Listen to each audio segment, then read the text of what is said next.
Всем привет! Вы на канале Готовим с Оксаной Пашко. Сегодня приготовим домашние конфеты всего лишь из 2 ингредиентов, которые не нужно варить или настаивать в холодильнике. Они очень вкусные и готовятся буквально за 10-15 минут. Подписывайтесь на мой канал и узнавайте еще больше вкусных и простых рецептов.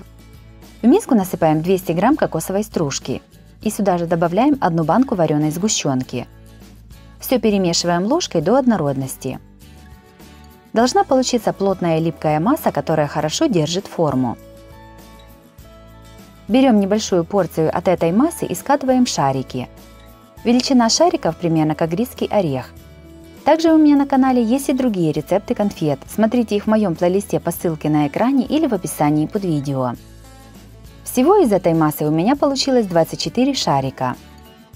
Для того, чтобы разнообразить вкусы конфет, обваливаем их в 3 вариантах посыпки. Часть шариков обваливаем в кокосовой стружке.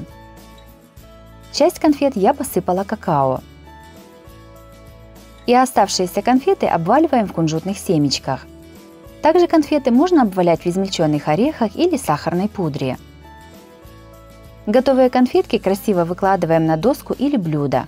Их можно подавать на стол сразу же, после приготовления.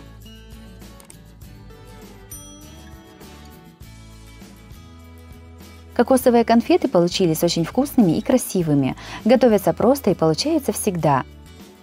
Нравятся такие конфеты всем, как взрослым, так и детям. Обязательно их приготовьте, это очень вкусно.